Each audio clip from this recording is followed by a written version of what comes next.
Welcome back. Welcome back, everyone.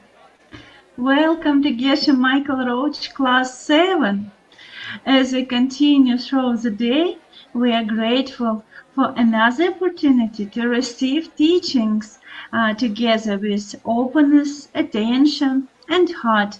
Thank you for being here with us at ACI 5 Houses. Let's begin Class 7.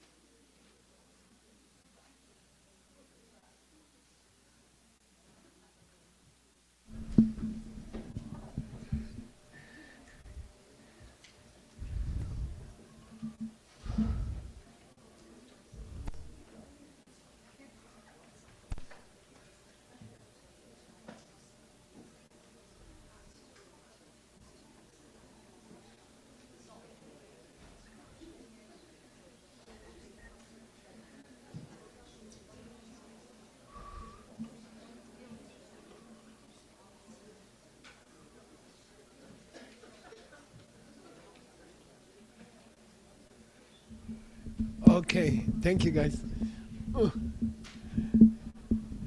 All right, here we go. We're going to start with a picture of a blue book, you guys, right? Wow, you're so cool. All right.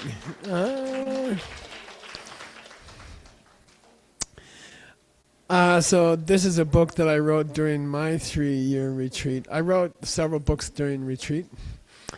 And I like this one. I think it's a nice book. And it's a commentary to the Yoga Sutra, okay? But it's a nice story, an adventure story about a young lady many years ago, many centuries ago, okay? Yeah, Kachin, no, Friday, Pasang. By the way, my teacher's name when he was born was Pasang. And Pasang means Venus, the planet Venus. And it also means Friday. So that's the same in English, like Saturday is the day of Saturn, for example. So his name was, if you don't know what to call your kid, you name them Friday, if they're born on Friday. Okay. Then later you send them to the monastery and they get a proper name. Okay. So his name was Pasang. So I use that name for the lady in this book, for the star in the book. Okay. And I picked the best parts of the Yoga Sutra and I put them in there. I like what the Yoga Sutra says about the next perfection. We finished the perfection of giving. Now we're studying the perfection of ethical life, how to live an ethical life. Mainly how to keep the 10 vows, 10 commitments, right? Not to hurt people. But then later, if you want to be advanced, you can do bodhisattva vows, and then you can do diamond way vows. By the way, people ask me what's going to happen after empowerment in October. So we're working really hard on the empowerment. It's really sexy, I have to say. Don't tell Buddha. But I finished 1,042 sections. And it's very, very beautiful. And I'm working on it every day as hard as I can. And I think I can finish in 1 or 2 more days. And then Tim will start to translate it into different languages. My idea is to share it with the students before the empowerment and teach it to the students before the empowerment. So if we do a 5-day empowerment, the first 2 days I would like to explain what's going to happen.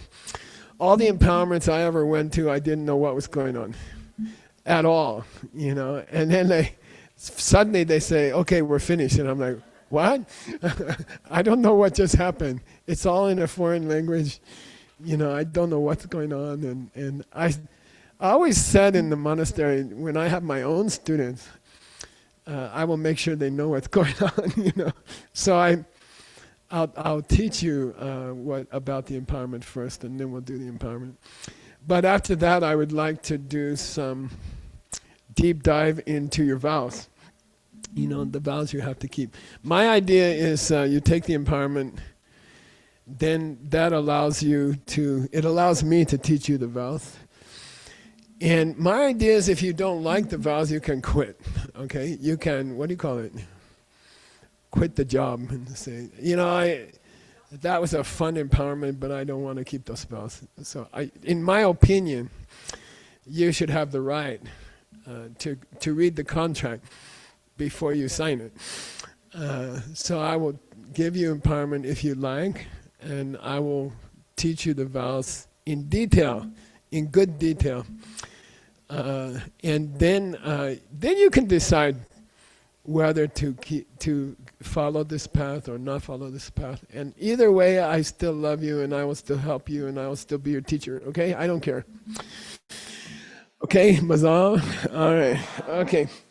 So anyway, about vows, about making a promise or making a commitment, I think it's important to know all the details of the vow. And I love the part in the Yoga Sutra. It says, Brahmacharya aparigraha yamah jatide shakala samayana vachina sarvabhama mahavratam. This means, I'll say, these forms of self-control are mighty codes of conduct meant for people at every stage of their personal development. Okay, the vows, the 10, especially the 10 commitments of Buddhists, they go beyond differences in race or social status. Doesn't matter what country you're born in, doesn't matter you're rich or you're poor, your color, your language, your family background, doesn't matter. They are the wisdom which has no borders in this world. You don't have to go to customs to get these vows, okay? They go beyond what is modern or old. They are timeless. They are important 2,000 years ago, and they are important today, and they did not change. They don't have to change. They are beautiful things. They go beyond creeds and convictions. That's very interesting. And you know, I grew up Christian, and I was happy, really happy. And I had a beautiful church, and I had a beautiful experience. A lot of people say they had a bad experience or something. I met the most amazing priests, and we had the most amazing teachings, and we had the most amazing church. And it's the morality, the idea about not hurting other people. It's exactly the same, okay? It's not different. Every country, every religion that I know about, they all teach you to be nice to other people, help other people, don't lie, don't cheat them, don't steal other people's partner. Things like that. These are very beautiful, and they help everybody, okay? So I wanted to say my thing about the vows, about morality, about the second perfection of the six perfections. For many years when I was growing up, it felt like, don't do this, don't do this, don't do this. Everything is don't do this, you know, and it feels uncomfortable. My friends know, I don't like to be told don't do this by anybody. You know, I'm like, as soon as you tell me don't do this, I will do it. Because I just don't like people telling me what to do, you know. So it felt uncomfortable for me. All these vows, you know, don't do this, don't do that, don't do that. And something happened in my life. I think it was DCI actually. You cannot go in DCI to, you know, Uzbekistan and then go to Mexico and then go to Israel and then go to Russia or Ukraine, Irpin, and then you can't go telling people don't do this, don't do that, you know. Nobody likes it. I at some point in my life, I realized that I can keep the morality better if you tell me something positive. Don't tell me don't do something. Don't tell me, Mom, don't to eat the cake. Tell me to eat the donut. Then I don't have to eat the cake, you know. Tell me something positive, something I can do which is joyful, you know. So I'd like to teach it that way. The second perfection. I don't like to tell people, no killing, no killing. I mean, who's going to kill anybody anyway? You know, so I like to say, help poor people, feed poor people, help sick people, go to visit cancer, you know, do something happy and positive to help other people. What's the second one? Don't steal, you know. So I got to walk around, can I take this cookie or not? You know, how many cookies we got for all the students? You know, and I don't like to think like that, you know. I like it if you say, you know, get a lot of cookies and give everybody cookies. I like that one, you know. I like something positive, okay? And I think these vows, the more you study them, the 10 commitments, the 10 Buddhist commitments, you can call them Buddhist, doesn't matter. Sarva Bhauma Mahavratam, say, Sarva Bhauma Mahavratam. These are for the whole, everybody. Everybody will have fun. And my belief as an old man, if you keep these commitments and you protect life and you share what you have and you respect other people's marriage like that, you will just be really happy, okay? And you'll be all the day, you just, you know, and you just feel glad the whole day, okay? So I object if the morality feel like a police, you know. I don't like it, and I don't work with the police too good, you know. I don't like people telling me don't do this, don't do this. You know, if you say share what you have with other people, protect life, you know, every chance you get, protect life, you know, honor other people's relationship, enjoy it. Then I think the result, how to know if you're following the perfection, the second perfection, you just will feel happy all the time. I guarantee, okay? These are not, somebody asked a French monk, I won't say his name because I'm jealous of him. Matthew, what's his name? Ricard. Yeah, he said, there was a TV interview. Nobody asked me for a TV interview. And they asked him, you know, how many vows a monk has? 253 vows. And the TV person say, oh, you must feel like you live in a jail. You know, you have all these rules. You cannot do so many things. It must feel like a jail. And he goes, no, you don't understand. You know, I feel like I'm in a big building and I can fly from the window. If I have vow, you know, every vow is like wings of a bird, and I feel like I can fly, you know. And I'm like, dang, he's so beautiful. So, okay, so that's what the vows are for. Okay, something joyful, something happy. Okay, if you're keeping them well, they keep you out of trouble. Trust me. Everybody thinks the 10 is okay. I'm sorry, 9 is okay. That one, I don't like it so much. Many people ask me, can I take a lifetime layman's vow? I said, yeah, I can do. Oh, except Geshe, I like to have some wine for dinner. Then I'm like, so you don't want the lifetime layman? No, I want them. I just don't want the alcohol one. And can I take it without the alcohol one? And I'm like, no.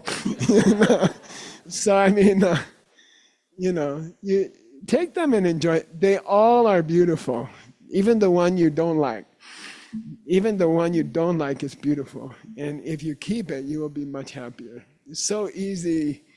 it's so much easier not to drink, okay? For example, and you know when you're young, you're 18 years old and you're like, ah man, Geshe, I like to have some wine sometimes, something like that. You know, I can smoke some marijuana or something. You know, what's the problem? You know, from 73 years old, I give you advice. Just let it go. You don't need it. You just don't need it. And you'll be much happier without it, okay? Trust me, okay? You will be much happier. These vows are cool. These vows are smart. And the more you keep them, the happier. You will be very happy and very free. You feel very free, okay? The more rules, the more freedom. It's strange, right? But I really, and you just feel happy all day long because you don't hurt anybody. You're not hurting anybody, okay? Cool? They're not for anybody else, really. They're to make you happy, and they will make you happy. And just trust it. If every religion in history says the same thing, maybe it's a good idea. Okay. All right. Second one. Next picture. Okay. So this is called a Chihuahua. This is a Mexican dog, I guess. I don't know. And when we made our first ACI center in New York City, we didn't have any money. We were in an area called Hell's Kitchen, and it's like hell. There's people walking around with guns, and it was a very difficult place, and very, very difficult place. And then one lady agreed to live in the center, and she said, I will live there if I can keep my dogs. And we're like, okay. And by the way, that was Lama Pelma. And if I can keep my dogs, I will keep the center, you know. And then we're like, what's the dog? And there's one little dog, Chihuahua. So I thought this is just a little dog, you know. Probably it's okay. It barked 24 hours a day. And you know Venerable Punsok. Some people know Punsok. He's works for Nancy Karen. He was a beautiful monk from Haiti, and he became a monk. And I remember my teacher agreed to make him a monk, but we don't have robes for him. And he said, "Don't worry, Geshe, I know how to use a sewing machine. I'm pretty good with a sewing machine." So I'm like, "Okay, you can sew your robes, but it's going to happen on next Wednesday. You have to be ready." So he worked Tuesday night. He worked all night, and he finished the robes. And we have a momo pot arrangement, 3 floors, right? Remember? And he did all the work on the bottom floor, and he stayed up all night and he finished his robes. And then he put them on very carefully, and he walked up the steps, like this, looking me in the eye. And Pancho Villa, his name is Pancho Villa. This is the revolutionary from Mexico. He's just sitting on the steps. And when Punzo go by, he's like, psh! He peed on the robes. Then I saw him, and I'm like, and he's like, and I never told Punzo. Somebody should tell him. It's been like 30 years now. I didn't tell him because I thought he won't make it to the ceremony. So he just went with a little bit of water on his, and the dog was really bad. There was another lady. Can I say her name? I don't know. Is it okay, Jigme? Amy Krantz. Okay, there was one lady who, I don't know where she is now. She's probably, is she okay?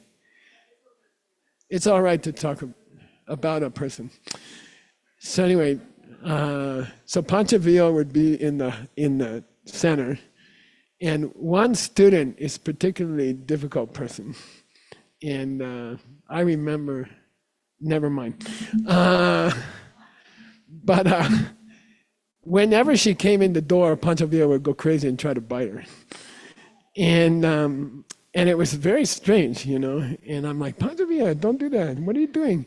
And he's just like, and go crazy. And then I used to talk it over with everybody, and then they say, he senses something wrong. He knows something that we don't know. Dogs are like that, cats, they are super intelligent beings. And a dog can tell if you're a person who doesn't like dogs, just looking at you. And it's very strange, And I asked her one day, how do you feel about dogs? I hate dogs. I'm like, And she didn't say anything, she didn't do anything, she didn't hurt him. But when she opened the door, he'd go, And then I feel like when a person's not keeping the morality, you can smell it. Everybody can smell it, okay? They can be famous, they can be handsome or beautiful, they can be intelligent, they can be powerful person, rich person.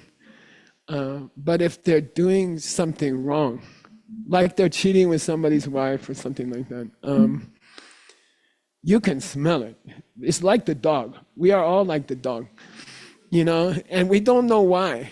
If you ask the person why you don't like this person, I don't know, something strange, feel about something strange, And there are people, successful people, and I have been one, who can hide their faults very well. They are sophisticated, they're intelligent, they can hide what they're doing very well. They think, but other people can smell it. Other people around them can smell it. So I say, from my old age, keep your morality, keep your vows. Don't think you can hide something. You cannot. Everybody's like Panchavya. Okay, everybody's like that dog. You think nobody knows what you did or what you're doing, but everybody knows, okay? They don't know directly. They don't know on Tuesday at 3 o'clock you did this thing. They don't know. But they feel something. They always feel something. And when people are truly keeping their vows, people can also smell it. Say, Tsuchimki Chima. Tsuchimki Chima. The fragrance that comes off the body of a person who's keeping their vows. It's very interesting. And it's not like a flower. It's like a flower. It's like a flower. It's not, I don't think you can put it in a bottle. Or you'd have to keep your morality and then buy a bottle. But and there's also a warmth on their hands. I don't know if you noticed. A good monk, in the monastery we have these super duper monks, and you touch their hand, it feels like it's on fire. My teacher's hand was like that.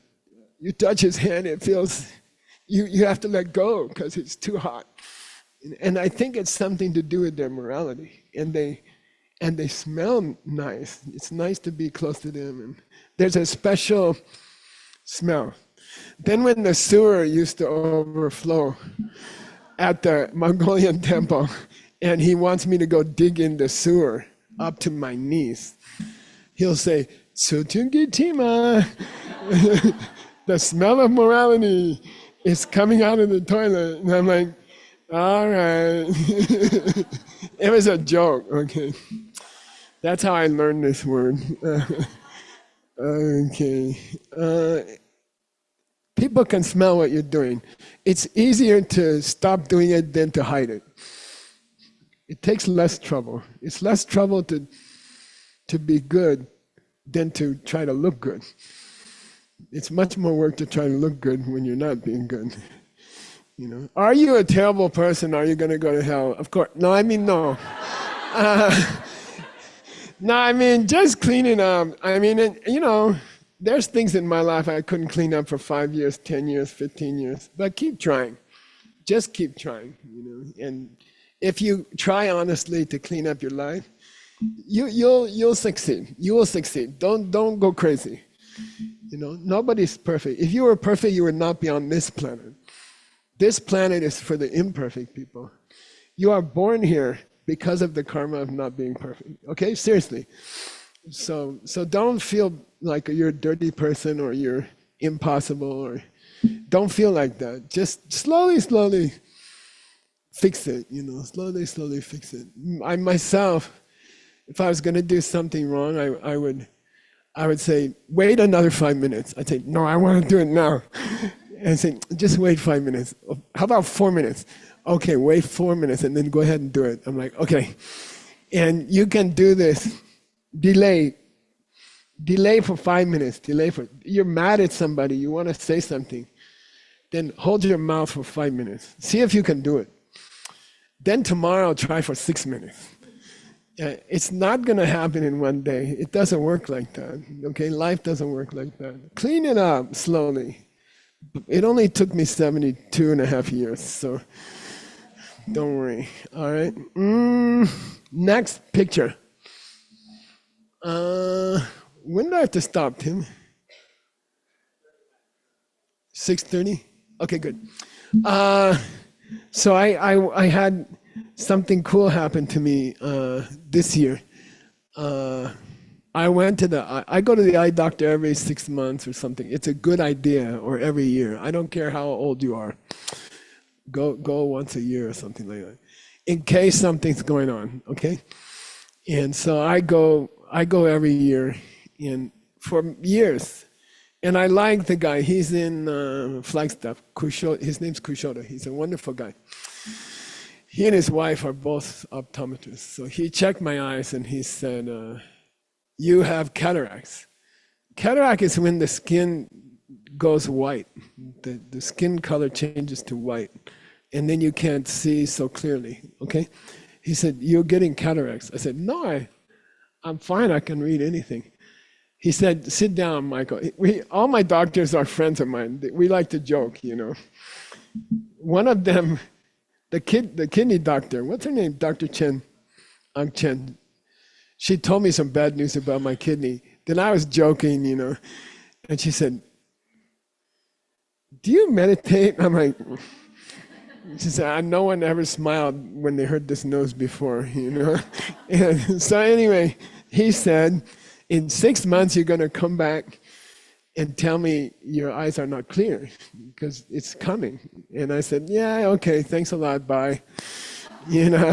6 months later, exactly, I realized I can't read so well, and then I said, oh my God, he's correct, and the first doctor in history who's correct.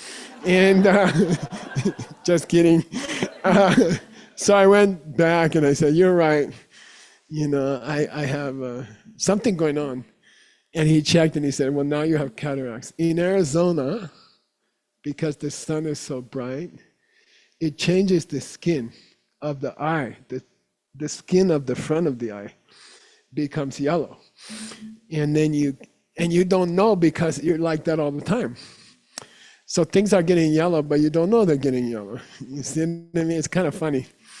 And then finally it gets too thick and you can't see very clearly. So he said, no problem, you can get an operation. And I lived with a blind monk who had a bad cataract operation. And I'm like, I can use glasses, it's okay. He said, no, things have changed. We don't cut you up anymore. We use laser and it takes 15 minutes. And I'm like, you're gonna use a laser on the front of my eye? He's like, yeah. And I'm like, nah. And then I talked to Jingmei, she had it done already. She's like, go ahead, Geshe Michael, it's okay.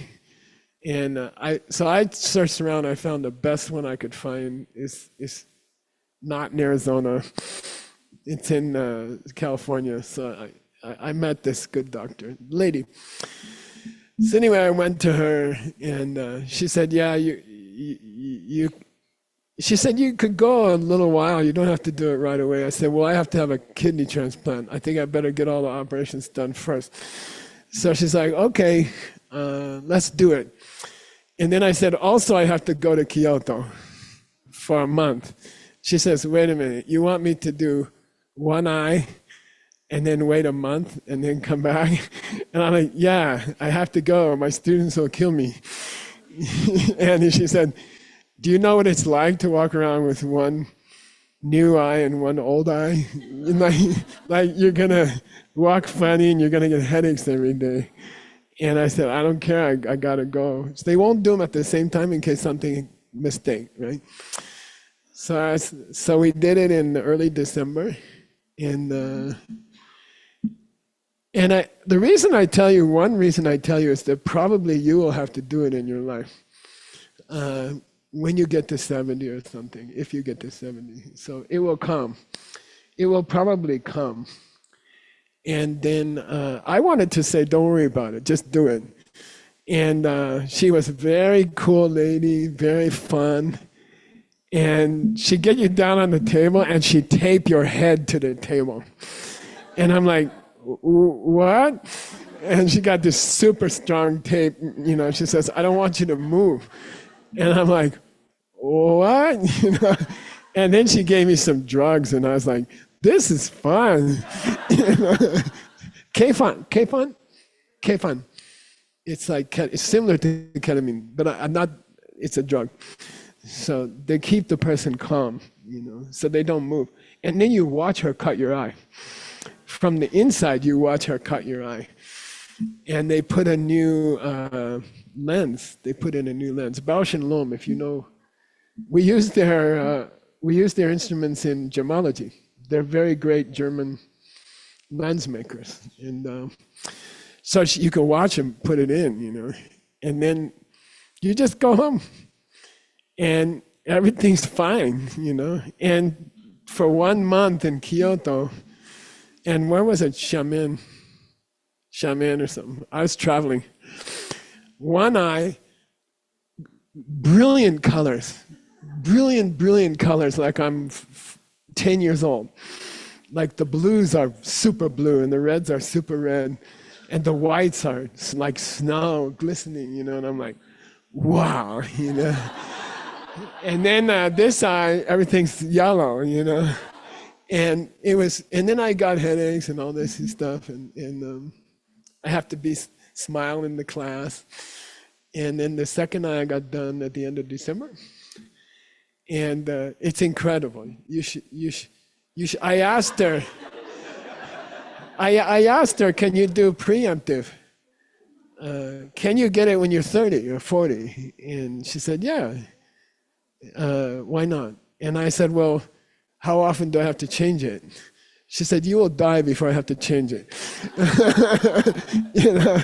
So I just, one reason I'm telling you is that you should know about it. It's pretty new and it works good and it's amazing. It's just amazing. I gave my wife all my glasses. I just gave them all away. I don't use it. You see, I don't use them anymore. And it's wonderful. So if you have a chance, do it. I would wait till you're 50 or 60. Okay, why I'm talking about that, they say if you keep your vows, your eyes improve like cataract surgery. Okay, and you can see emptiness much faster. Okay, it's like getting cataract surgery. Keeping those 10 little silly things changes your eyes, you know. And I compare it to the cataract surgery. You don't know what it feels like after 50 years to see white, to see real white, you know. And you're like I was just walking around like a kid, you know, like I told my wife, look at that blue. She's like, what? You know, and I'm like, God, look at that blue, you know. So if you keep your morality, you can see emptiness much, much easier. It's like having a cataract operation. And also you can brag about it to your friends, which is one of the main things I do. But if there's a way, if there's a miraculous way to see emptiness easier, you know, if you can do something easy to see emptiness faster, then I'd say go for it. And it's so basic that it sounds dumb. Just keep those 10. Just keep those 10. And your eyes you can see things that other people cannot see. Okay, got it? It's eye surgery. The 10 good deeds are eye surgery. All right, got it? That's grandpa. That's things you don't know till you're a grandpa. I'm a double grandpa. I got another kid coming out in 2 weeks, I think. We call a bun in the oven, bread in the oven. Yeah. She's in Tucson. I should be there anyway. Okay. Next perfection. What is it? Don't get angry. Yeah, they can say patience. And by the way, patience is many forms. One is, I don't know, like you have to dig a big hole or something and it doesn't go very fast. You have to translate a 1,200 paragraphs of an empowerment text. And you should be patient, you know. You should just work quietly, keep going, you know. You should keep going. And that's one kind of patience, okay? And then the Tsongkhapa says in Gibson's other book, he says, this is the highest form of yogi, who can be patient, is the highest. Everyone's always asking me, you know, can I do Nirambana Shirshasana? Unsupported headstand. That's like the only thing I can do. And, you know, people say, can you do this one? Can you do this one? You know, and Tsongkhapa says, I can do better than that. I can sit with an asshole and not get angry. You know, and he's like, those headstands with no arms, that's nothing. But to sit with an irritating person for the whole day, I mean, you gotta be a genius to do that, you know. So he says the highest retreat is to sit next to an irritating person in the car from my house. It's 8 hours to Diamond Mountain. By the way, Rob, you're not irritating. I'm talking about it. I'm talking about a possible situation. If you had to sit next to an irritating person all the way for 8 hours, and then that would be a difficult thing, right? And Tsongkhapa says, you take those, by the way, this is not my yurt, but when I saw it online, it's perfect. It's exactly what my yurt looked like. And it's exactly what the mountains look like behind it. But that place was so remote that we're trying to find it nowadays on a map. No, there's nothing there. No humans ever were there. And we're trying to visit it, but we don't know quite where it is. So, you know, it feels tough. We did a tough retreat. We did not talk. You know, I talked once, twice, 3 times. Twice was I got angry. One was there was a very large snake, and I was trying to tell the other person, and so. You know, it seems difficult. It was very difficult to spend 3 years. We didn't have toilet. We didn't have electricity. We didn't have heat. We didn't have air conditioning.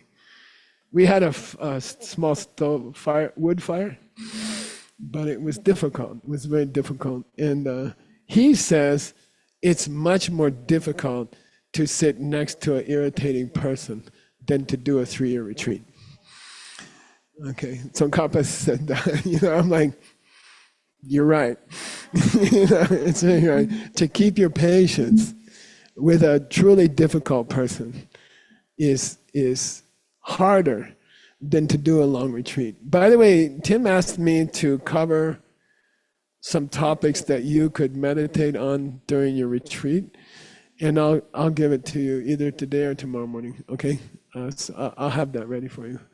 Maybe today, 6:30, Tim. Okay. Yeah, so he says if you have to choose between a 3-year retreat and an irritating person, this one's more difficult. Like especially if you're married to them or they're your partner or something. It's harder. It's more hard. It's more difficult, okay? It's more difficult to be patient than to sit in a yurt and meditate all day. Okay, it really is. And by the way, it was one of the most wonderful things in my life to do that retreat, and it was unbelievable. So this place here is very important for your life. If you can do a 1 week retreat, 2 week retreat. I didn't start with 3 years. You know, there was a time in my life when I was doing 4 months of retreat a year for a long time, maybe for 10 years or something. So this, you know, you have to build up to it.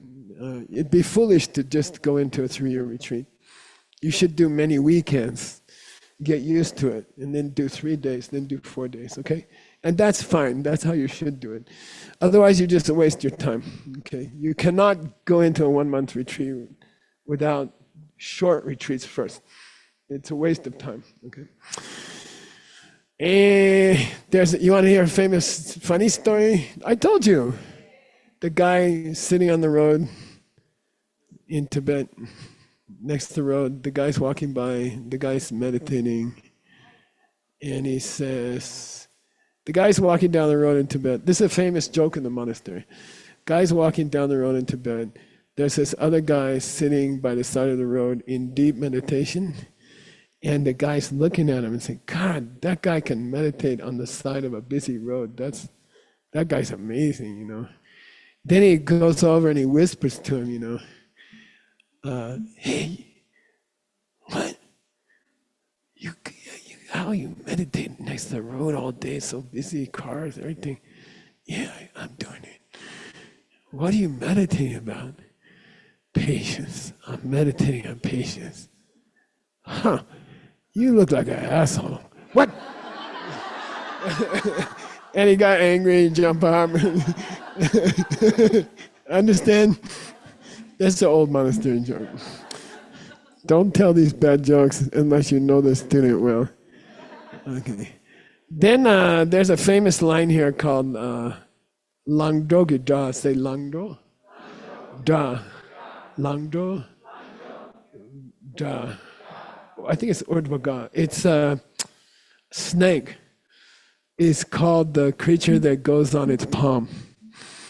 The creature that travels on its palm. Langdo. Lak means palm of the hand. Nickname for a snake, poetic name for a snake is hand traveler, palm traveler, because they travel on their stomach, you know. And then the Da is Garuda, Jakyum, say Jakyum, is a Garuda bird, like a mystical bird, phoenix, similar to a phoenix. And in the traditional stories, the eagle, the Garuda will eat the snake, okay? And I was in 3-year retreat, I saw many strange things. We were in a very wild place. No human ever lived there. And there were animals there you won't believe. I could tell you, I wrote a book about it, but I never published it because halfway through the retreat, the animals start talking to each other. And I wrote down the story, and then I never published it. But I will someday, okay? I just need to not go to board meetings all the time. So anyway, we saw an eagle come down and grab a rattlesnake, and these are big rattlesnakes, and flew off and ate it in the sky. We were watching it. These are highly poisonous snake, you know, and they just grab them and go fly off, you know, and it was amazing. It was just amazing. And then there was a people south of California, near Baja, now Jalisco, right? In Jalisco, near Guadalajara, what do you call that, Vallarta? And there used to be a tribe of people there, and they have a shaman, like Huicho, a magic guy. And he got a message from God. And the message is, you people have to leave this place immediately. The whole population has to leave immediately. The whole race of people have to leave immediately and go walk to the east. just walk to the east and there's something waiting for you. And then they're like, whoa, what are we supposed to do? Keep walking until you see an eagle eating a snake in the sky. And then stop and build a city. And so they walked halfway across Mexico, more than halfway. And they saw the eagle eating the snake, and they built Mexico City. And a very terrible place. There were 9 lakes or 7 lakes, I don't know. It used to be too many lakes, volcanoes. Where's that place? What's that place, all the volcanoes? Anyway, it's dangerous. Lots of earthquakes and lots of weird stuff going on. But they saw the eagle, they decided, why are you talking about the eagle, Geshe? They say anger is like a snake. And they say the patience of a strong person is like the eagle, like the Garuda. And it can destroy the snake. They can eat the snake. So there's a skill of riding your anger. Okay, there's a skill of you don't fight your anger. You jump on the tiger and you ride it. And that's a very beautiful skill. And the way to do it is the pot on the stove. Okay, you want to ride a tiger, you want to eat the snake, pick up the poison snake. Then you gotta understand the pot on the stove. That's all. Okay, Geshe, can you explain it? No. That's up to you. Ask Gibson or Rob, right? Okay, but you can use anger. You can ride on the tiger, and you can fight it that way, and it's very beautiful. And it's in this one. Okay. I used it recently. I was a couple of years ago, someone came to me and said, we make films for Netflix, and we want to make a movie about you. I'm like, oh well, okay. And so they're almost finished. Halfway through the movie, I changed the movie. I said, I want to teach about death. I want to teach people to learn how they die. I don't want them to see how famous is Geshe Michael.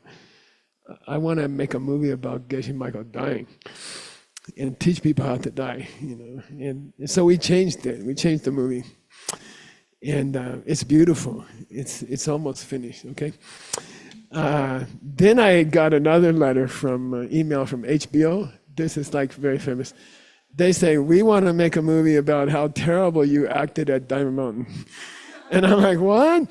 I wasn't even here. I was in Argentina. And something bad happened here. We had a problem with a student, and one student passed away. And it was in all the newspapers and all the thing. And so that movie also coming out. I think they're competing. Okay, one movie about how bad I am and one movie about how great I am. I like the first one. Okay, about what I would meditate about, okay? And I have it here. It's the SS 12.1, okay? This is right after I saw emptiness. Okay, I think I was 22 or 23, something like that. And my teacher never take a break, never. And one day he said, let's take a break. And I'm like, are you feel okay? And he's like, let's go to a park, let's take all the students to a park, And I'm like, why? And he says, I want to play baseball. He saw baseball on the TV. And he said he wants to play baseball. So we had a wonderful time. We went to a park in Lakewood, if you know Lakewood. Were you there? And we divide into 2 teams, vegetarian and non-vegetarian. at that time I was vegetarian, my teacher was not vegetarian. And so we said, we challenged the meat eaters. We will show you vegetarians are stronger, you know. And we had a very cool baseball game, and he was the umpire, he was the judge. And we had a big fight, and the vegetarians won. Okay. And so we say, see, you can be stronger with vegetarians. So anyway, so that was right after I saw emptiness. And this is joyful effort, right? This is the fourth perfection. And it's the next one. And if I show it to you, it's this picture. Okay? If I show you what it feels like, it's this picture. And you just feel so happy that you beat the meat eaters. You know? No, I mean, it's like, wow, you know, cool, you know. So there's 6 perfections, right? How you go like that, right? Yeah. Chinese go like that. Americans go, So you got the last 2 hang together, right? Meditation and wisdom. Shamatha and Vipassana, basically. Deep meditation and then understanding emptiness. These 5 and 6 obviously go together. You need the platform. You need the base foundation of deep meditation. Then you can meditate on emptiness. And we're going to cover it later. Then you have the first 3 perfections. We just finished them, right? What are they? Number 1, giving. Charities for corporations. Giving, then, ethical life and patience. Grab the anger, eat it up. Okay? So there's 3, those 3 hang together. These 2 hang together. And there's one between them. And it's called Sundru. In Sanskrit, it's virya, which virtue comes from strong. But it means have a good time, doing good stuff, you know, have a good time. Don't do it like this, you know. What are you doing? Oh, I'm keeping my morality. It's so boring. I wish I could have some fun. By the way, morality should be super fun, okay? If it's not fun, you're doing it wrong, okay?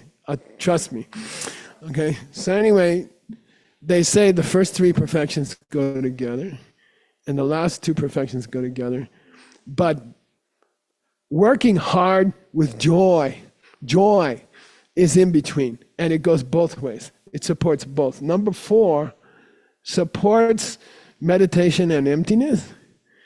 And number 4 supports giving, ethical life, and patience. Okay? Now, my suggestion for your retreat, 4-day retreat, right? Go through the 6 perfections, meditate on the 6 perfections. Use the book, okay? Sit with the book. Gibson's Song of My Spiritual Life.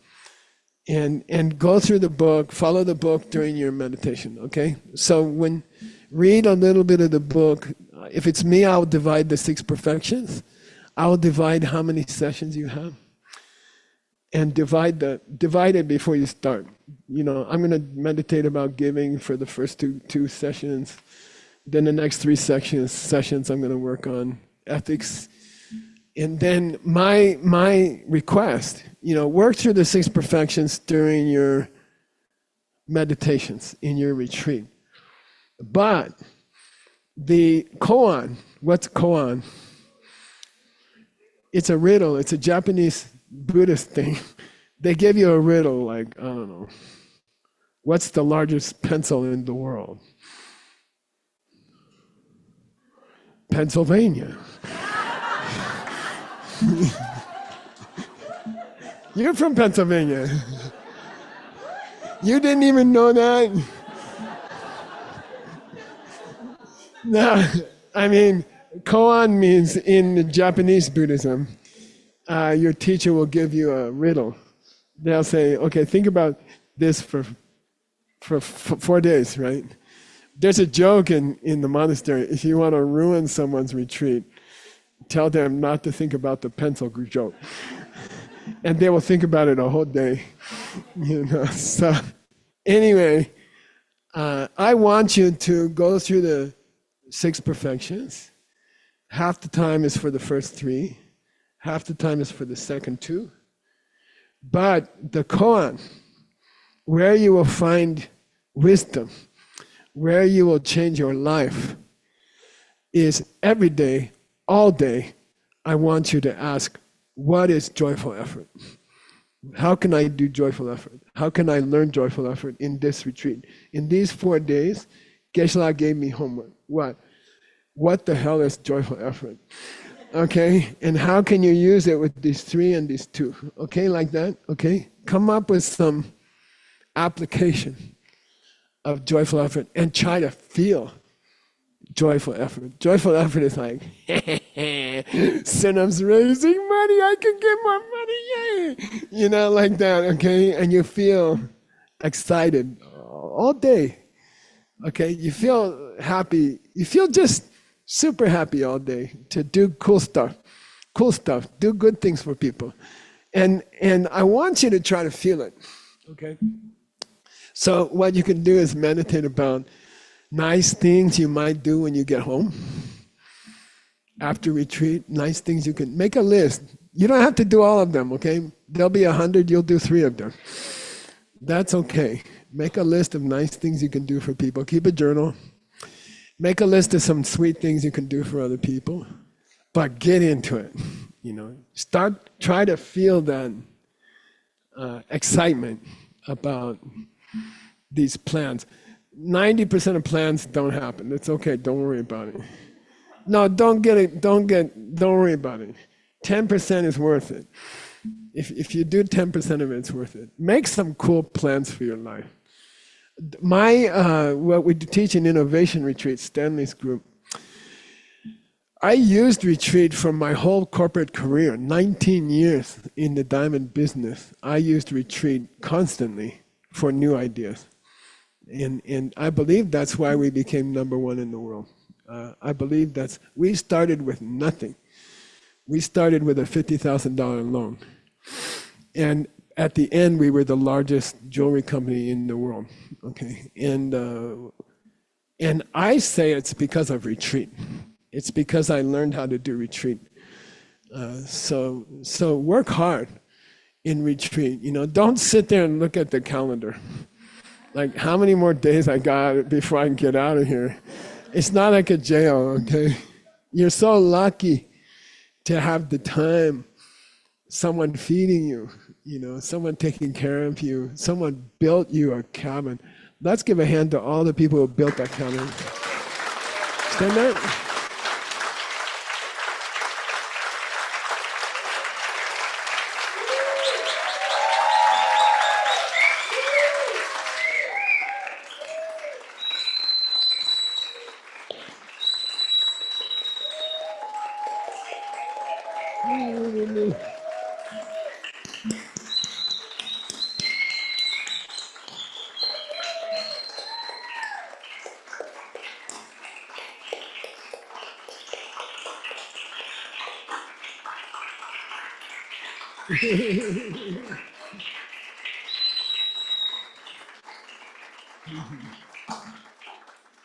By the way, the deal. The deal was you build your own cabin, you pay for your own cabin, and we'll pay for the food.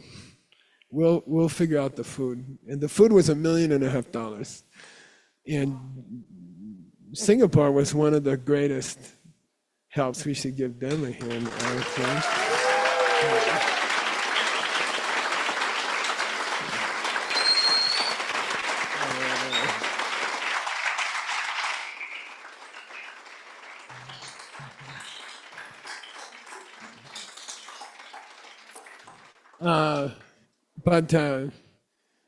So the deal was, if you build a cabin, you have to give it away at the end. You have to give it to Diamond Mountain for free.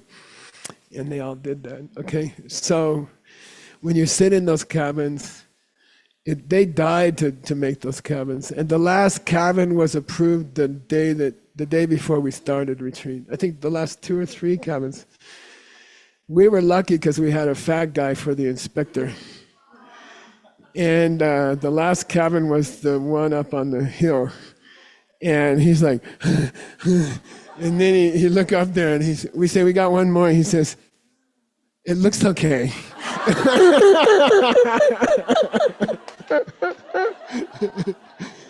Okay, so enjoy the cabins. They have a good karma in them, and those people gave them, and they were not rich people. They did the work themselves.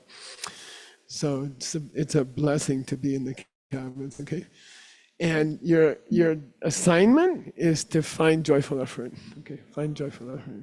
Find it. Find the feeling. Okay, that's the assignment. If you don't walk out with a smile, you failed the test. Что? Почему?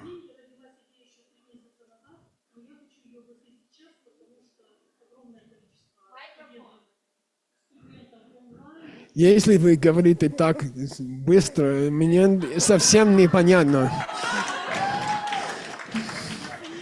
Пожалуйста, может быть, будет переводчик. Да. Это лучше будет. Пожалуйста.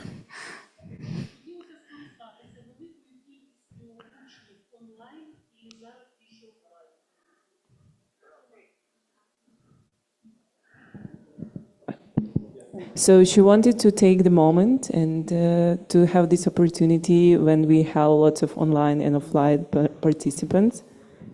Ця ідея в мене родилася ще 3 місяці тому, коли 1 грудня я саджала дерева разом з волонтерами тут в Diamond Mountain. About the idea, she got like 3 months ago when she was planting the trees with the other volunteers. Є пропозиція написати книгу про Diamond Mountain.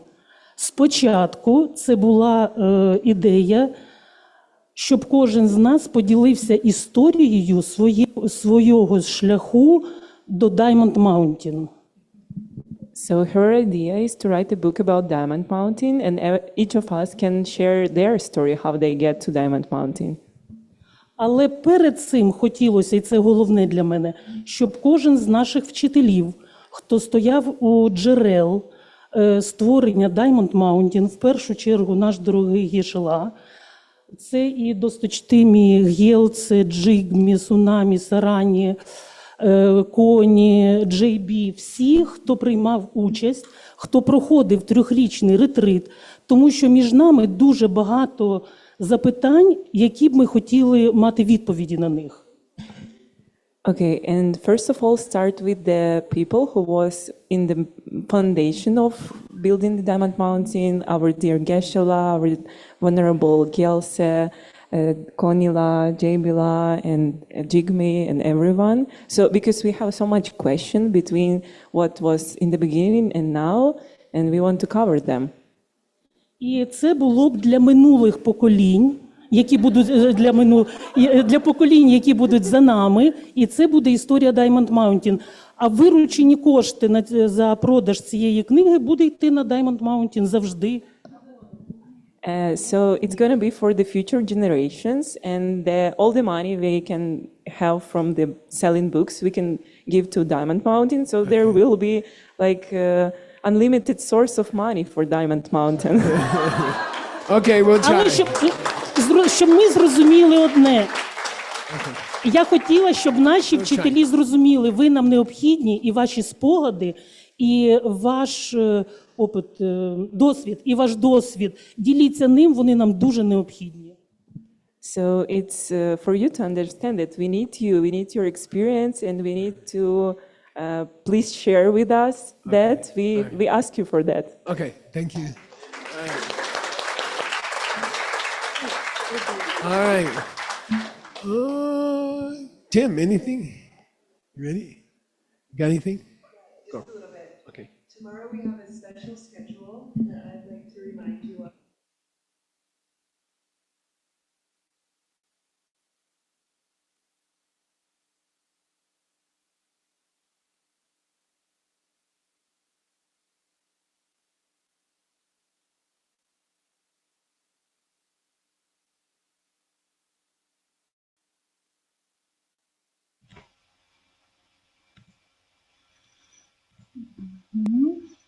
Yes. Thank you everyone for joining Geshe Michael Roach class 7. Oh, I'm sorry. Mhm. General channel. Sorry. Thank you everyone for joining Geshe Michael Roach class 7. We hope this session brought more depth, clarity, and inspiration for your retreat experience and daily practice. Thank you for being part of this gathering at ACI 5 Houses. Thank you. Goodbye.